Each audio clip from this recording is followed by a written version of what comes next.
Hi, I'm Mark with the Watch Society. Welcome to Hidden Gems.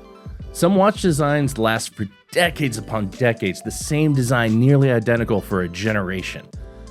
Others last only a few months, those rare ones that were a flash in the pan. And today we're going to talk about one of those watches. It's the Omega Jumping Hour.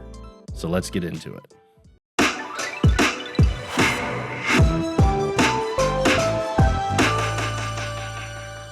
If you're unfamiliar with jumping hour watches, let's kind of go back a little bit.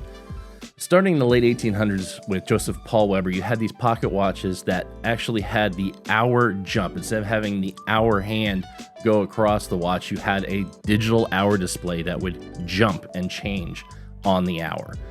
And it's a design that didn't really last past Joseph Paul Weber with pocket watches, but on wristwatches in the 1920s, they actually became popular with Cartier coming out with them, the Omega Marconi, a bunch of these Art Deco designs with a jumping hour and a wandering minute started appearing. And we've seen those occasionally. A lot of brands brought their version of that out, but those disappeared after that interwar period.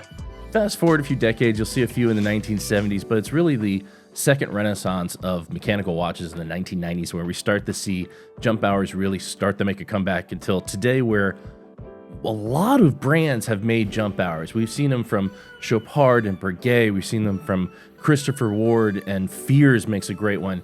The jumping hour is becoming a much more common complication to see in watches.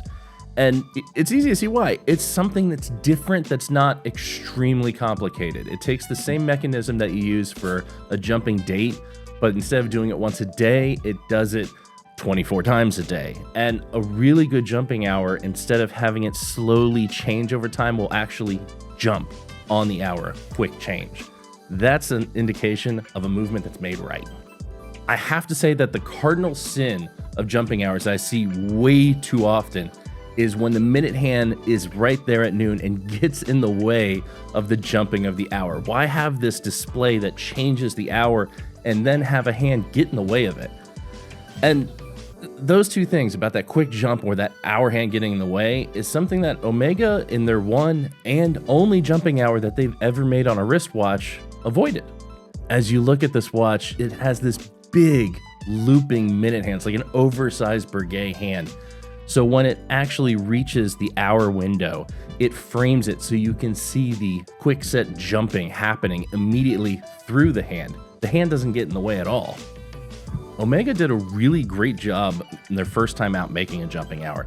And if you look at the watch, it's obvious it's based off an Omega de Ville Prestige from this time, which was a model produced for a short time itself between 97 and 2000. And the jumping hour was produced in 1998 for only a few months. From the information online, there's only a few thousand of the actual movements for this watch that were ever produced. And it came in a few different variations. You have the one here, which is the salmon dial on a bracelet. It also came on leather, and this was the most common one, is to see it on leather. Bracelet was a little more uncommon. And then there's the rare version of the gold on leather and the really rare version of the gold on gold bracelet. And it's a similar bracelet to the de Ville Prestige, but the end links are different. So these end links are unique to this jumping hour, making it hard to find new bracelets for this watch. Pretty much if you find the watch, you find it as is, leather or bracelet. As interesting as the gold one is, I think most people fall in love with this copper salmon dial, as it's a color that you usually don't see, and it works beautifully on the steel watch. It has a fluted outside edge to the dial, sinks down before you get the sunburst race center, and the usual hour markers are gone because the hour is in the jump hour window. So instead, the numerals you see here are the minutes, and there is no second hand. It's just 1 minute hand. It's a one-handed watch. It's a minute hand that goes around, frames the hour as it jumps. And probably the strangest part of this watch is it has hacking seconds, which means when you pull out the crown, it stops the movement and the second stops so you can set it accurately, but there is no second hand. So you can't even set it that accurately. This is one of those watches where it might or might not be off by a few seconds a day. Who knows? There's no seconds hand. Just enjoy the watch. You don't need to worry that it's that accurate. Trust me, it's Omega, it's accurate enough, and it's fun to watch the jumping. So I think the question is, when people see this watch, they usually love it, but it hasn't really been rediscovered until 20 years after it was discontinued in 1998. A lot of people discovered this watch in the past few years because it was sold pretty much only in Asia. There's a few European markets that sold it, but 90% of this watch was sold in Asia, so the Western market has just never seen this watch until it started popping up online here and there. And that's just odd.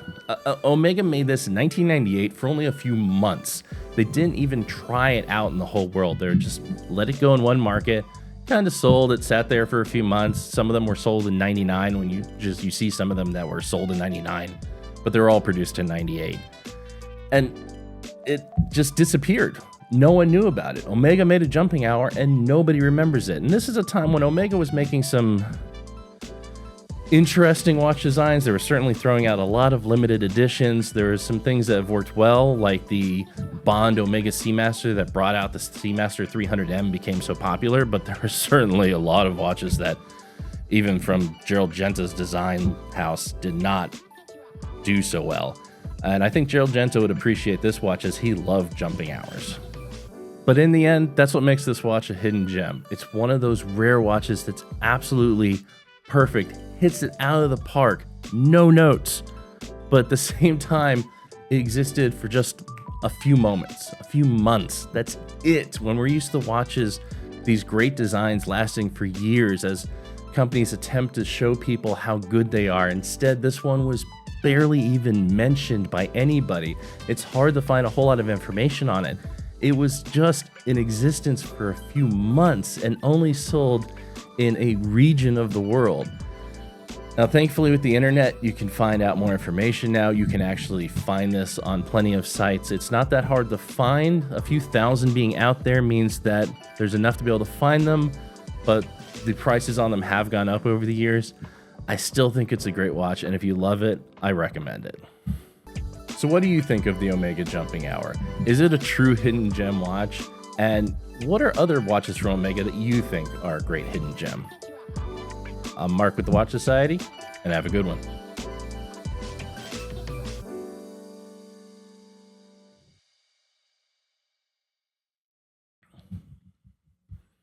Hello, Copernicus. Catius interruptus. Yes, you're very cute. You're very cute. You're also in the way.